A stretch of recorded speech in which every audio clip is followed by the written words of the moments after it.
ശശി തരൂറും രാജീവ് ചന്ദ്രശേഖറും വീണ്ടും ഏറ്റുമുട്ടുന്നു. കഴിഞ്ഞ ലോക്സഭാ തെരഞ്ഞെടുപ്പിൽ ശശി തരൂറും രാജീവ് ചന്ദ്രശേഖറും മുഖാമുഖം ഏറ്റുമുട്ടിയിരുന്നു. ടൈറ്റ് ഫൈറ്റ് നടന്ന തിരുവനന്തപുരം ലോക്സഭാ മണ്ഡലത്തിൽ രാജീവ് ചന്ദ്രശേഖറെ തോൽപ്പിച്ച് ശശി തരൂർ ജയിച്ചു കയറി MP ആയി.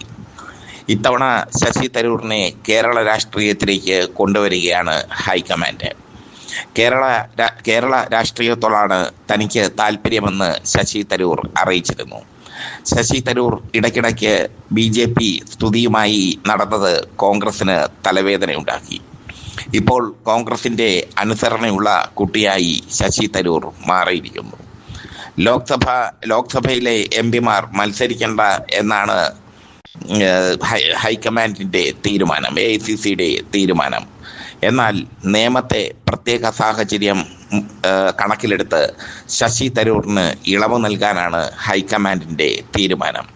ശശി തരൂർ രാജീവ് ചന്ദ്രശേഖറിനെതിരെ നേമത്ത് മത്സരിക്കും.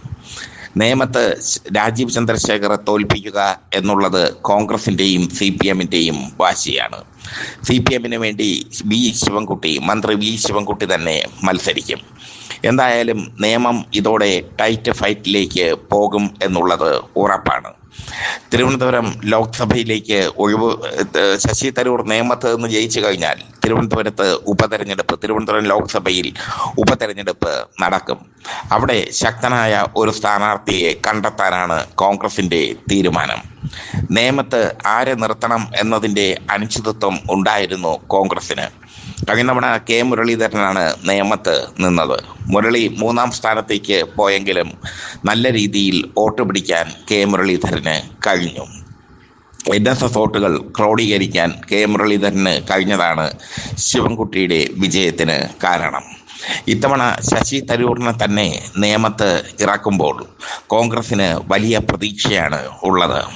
ശശി തരൂർ ജയിച്ചു കഴിഞ്ഞാൽ മന്ത്രിസ്ഥാനം ഉറപ്പാണ്. ശശി തരൂറിന്റെ ആഗ്രഹം മുഖ്യമന്ത്രിയാകാനാണെങ്കിലും അതൊന്നും നടക്കില്ലെങ്കിലും മന്ത്രിസ്ഥാനം ശശി തരൂറിന് ലഭിക്കും. അങ്ങനെ ശശി തരൂറിനെ കോൺഗ്രസിന് വിധേയമാക്കി നിർത്തുക എന്ന തന്ത്രമാണ് കോൺഗ്രസ് ആവിഷ്കരിക്കുന്നത്. നേമത്ത് മത്സരിക്കാൻ തയ്യാറാണെന്ന് ശശി തരൂർ ഹൈക്കമാൻഡിനെ അറിയിച്ചു കഴിഞ്ഞു. ശശി തരൂറിന്റെ കേരളത്തിലേക്കുള്ള വരവിനെ എതിർക്കുന്ന കോൺഗ്രസ് നേതാക്കൾ ധാരാളമുണ്ട്. BD സതീശനും രമേശ് ചെന്നിത്തലയും ഒക്കെ ശശി തരൂറിന്റെ വരവിനെ ഭയക്കുന്നു, എതിർക്കുന്നു. പക്ഷേ ഹൈക്കമാൻഡ് ഇടപെട്ട് കഴിഞ്ഞാൽ അവർക്ക് ഒന്നും ചെയ്യാൻ പറ്റില്ല. നേമത്ത് ശശി തരൂർ മത്സരിക്കാൻ എത്തുമ്പോൾ അതൊരു ക്ലാസിക് പോരാട്ടമായി മാറും എന്നതും ഉറപ്പാണ്. തരൂറിനെ സംബന്ധിച്ചിടത്തോളം എവിടെ മത്സരിച്ചാലും വിജയിക്കാവുന്ന ഒരു വ്യക്തിത്വമാണ്.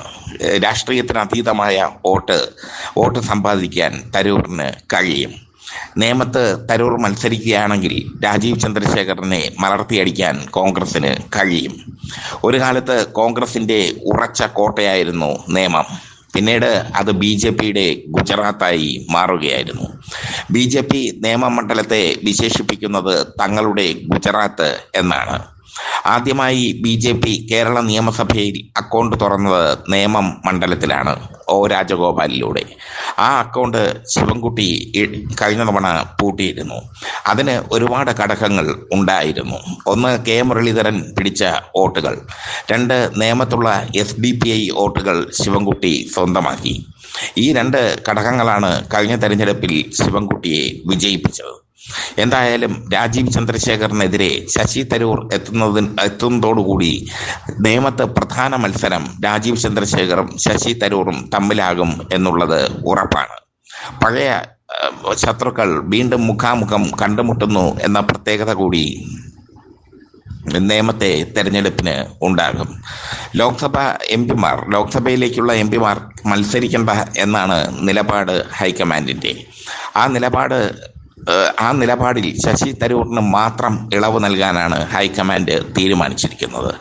നേമത്ത് ശശി തരൂർ അല്ലാതെ മറ്റൊരു സ്ഥാനാർത്ഥിയെക്കുറിച്ച് ചിന്തിക്കാൻ പോലും സുനിൽ കനകൂലുവിന് കഴിഞ്ഞില്ല. സുനിൽ കനകൂല് തന്നെയാണ് ശശി തരൂരിൻ്റെ പേര് നേമത്ത് നിർദ്ദേശിച്ചത്.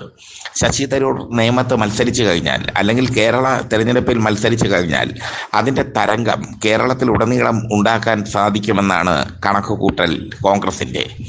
ശശി തരൂരിനെ സംബന്ധിച്ചിടത്തോളം നേമമണ്ഡലം അദ്ദേഹത്തിൻ്റെ പ്രസ്റ്റീജിൻ്റെ പ്രശ്നം കൂടിയാണ്. അദ്ദേഹം ഇപ്പോൾ കോൺഗ്രസിൻ്റെ കാര്യങ്ങളിലൊക്കെ സജീവമായി ഇടപെടുന്നുണ്ട്. കോൺഗ്രസുമായുള്ള അകൽച്ചയൊക്കെ മാറിക്കഴിഞ്ഞു തരൂറിന്. തരൂരും കോൺഗ്രസും ഇപ്പോൾ ഒരേ തൂവൽ പക്ഷികളായി സഞ്ചരിക്കുന്നു. തരൂറിനെ BJP നോട്ടമിട്ടിരുന്നു മുമ്പ്. BJPയിലേക്ക് ചേക്കേറാൻ തരൂർ തീരുമാനിക്കുകയും ചെയ്തിരുന്നു. എന്നാൽ പിന്നീട് തരൂറിൻ്റെ മനസ്സ് മാറുകയായിരുന്നു. BJPയിലേക്ക് ചേക്കേറി കഴിഞ്ഞാൽ മറുകണ്ഠം ചാടി എന്ന ദുഷ്പേര് തരൂറിന് ഉണ്ടാകും. BJP വമ്പൻ ഓഫറുകൾ തരൂറിന് മുമ്പിൽ നിരത്തിയിരുന്നു. പക്ഷേ ആ ഓഫറുകൾക്ക് അപ്പുറം താനൊരു കോൺഗ്രസ്സുകാരനായി തുടരാനാണ് താല്പര്യമെന്ന് തരൂർ പിന്നീട് പ്രഖ്യാപിച്ചു. ഒരു കോൺഗ്രസ്സുകാരനായി തുടരുക എന്നുള്ളത് തൻ്റെ ജീവിത ദൗത്യമാണെന്ന് തരൂർ പറഞ്ഞതോടെ BJPയിലേക്കുള്ള തരൂറിൻ്റെ പ്രവേശനം അടഞ്ഞ അധ്യായമായി മാറി. ഇപ്പോൾ കോൺഗ്രസിൻ്റെ പ്രവർത്തനങ്ങളിൽ, കേരളത്തിലെ കോൺഗ്രസിൻ്റെ പ്രവർത്തനങ്ങളിൽ ശശി തരൂറും സജീവമാണ്. ശശി തരൂർ നേമത്ത് മത്സരിച്ചു കഴിഞ്ഞാൽ പഴയകാല പ്രതാപം വീണ്ടെടുക്കാനാകുമെന്ന് കോൺഗ്രസും വിശ്വസിക്കുന്നു. മാത്രമല്ല, കേരളത്തിന് നല്ലൊരു മന്ത്രിയെ കിട്ടാനും തരൂറിൻ്റെ സാന്നിധ്യം, UDF ഭരണത്തിലേറിക്കഴിഞ്ഞാൽ, UDFന് ഭരണം കിട്ടിക്കഴിഞ്ഞാൽ കേരളത്തിൽ ഒരു മന്ത്രിയായി, നല്ലൊരു മന്ത്രിയെ സൃഷ്ടിക്കാൻ തരൂരിലൂടെ കോൺഗ്രസിന് കഴിയും. തരൂർ ആഗ്രഹിക്കുന്നതും അതാണ്. അടുത്ത തെരഞ്ഞെടുപ്പിൽ ഭരണം കിട്ടുമെന്ന ശുഭാപ്തി വിശ്വാസത്തിലാണ് UDF. അതുകൊണ്ടാണ് അവർ 130 സീറ്റൊക്കെ പറയുന്നത്. 130 സീറ്റൊന്നും വിജയിക്കില്ലെങ്കിലും 90 സീറ്റ് നേടി അധികാരത്തിൽ വരും എന്ന ശുഭാപ്തി വിശ്വാസം കോൺഗ്രസിന് ഉണ്ട്. കോൺഗ്രസിൻ്റെ മുഖ്യമന്ത്രി സ്ഥാനാർത്ഥിയായി രമേശ് ചെന്നിത്തലയും സതീശനും ഉടുപ്പൊക്കെ തുന്നി ഇരിപ്പുണ്ട്.